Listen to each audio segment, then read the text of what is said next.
नमस्कार दोस्तों, माँ दुर्गा जी की 9वीं शक्ति का नाम सिद्धिदात्री है।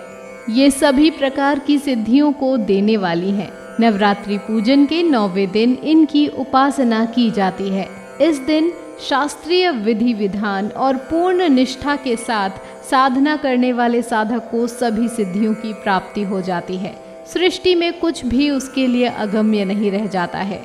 ब्रह्मांड पर पूर्ण विजय प्राप्त करने की सामर्थ्य उसमें आ जाती है। मार्कंडेय पुराण के अनुसार अणिमा, महिमा, गरिमा, लघिमा, प्राप्ति, प्राकाम्य, ईशित्व और वशित्व ये 8 सिद्धियां होती हैं। ब्रह्म वैवर्त पूर्ण के श्री कृष्ण जन्मखंड में यह संख्या 18 बताई गई है। इनके नाम इस प्रकार हैं: अणिमा, लघिमा, प्राप्ति, प्राकाम्य, महिमा, ईशित्व, वाशित्व, सर्वकामावसायिता, सर्वज्ञत्व, दूर श्रवण, परकाय प्रवेशन, वाक सिद्धि, कल्प वृक्षत्व, सृष्टि, संहारकरण सामर्थ्य, अमरत्व, सर्वन्यायकत्व, भावना सिद्धि। माँ सिद्धिदात्री भक्तों और साधकों को ये सभी सिद्धियां प्रदान करने में समर्थ हैं। देवी पुराण के अनुसार भगवान शिव ने इनकी कृपा से ही इन सिद्धियों को प्राप्त किया था। इनकी अनुकंपा से ही भगवान शिव का आधा शरीर देवी का हुआ था। इसी कारण वे लोक में अर्धनारीश्वर नाम से प्रसिद्ध हुए। माँ सिद्धिदात्री 4 भुजाओं वाली हैं। इनका वाहन सिंह है।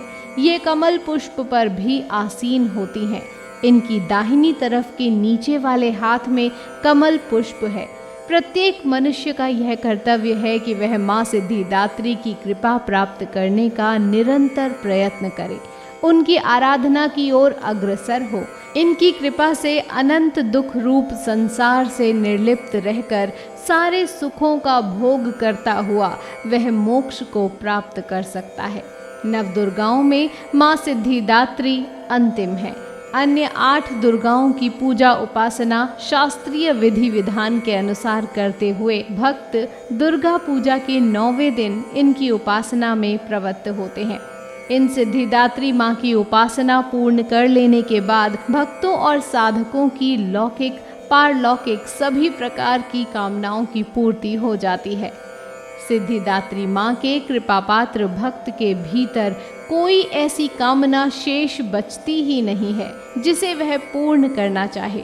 वह सभी सांसारिक इच्छाओं, आवश्यकताओं से ऊपर उठकर मानसिक रूप से माँ भगवती के दिव्य लोकों में विचरण करता हुआ, उनके कृपा रस पीयूष का निरंतर पान करता हुआ विषय भोग शून्य हो जाता है। माँ भगवती का परम सानिध्य ही उसका सर्वस्व हो जाता है। इस परम पद को पाने के बाद उसे अन्य किसी भी वस्तु की आवश्यकता नहीं रह जाती। माँ के चरणों का यह सानिध्य प्राप्त करने के लिए हमें निरंतर नियमनिष्ठ रहकर उनकी उपासना करनी चाहिए।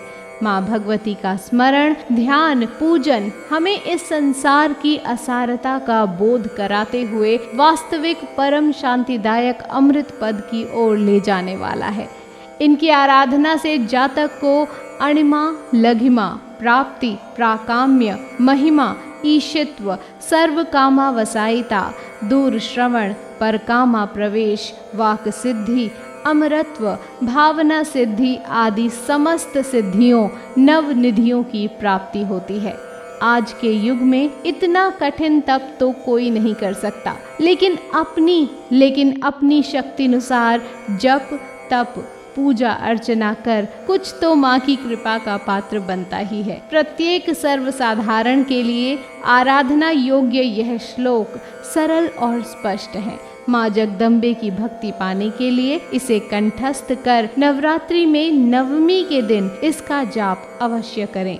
या देवी सर्वभूतेषु माँ सिद्धिदात्री रूपेण संस्थिता, नमस्तस्यै नमस्तस्यै नमस्तस्यै नमो नमः।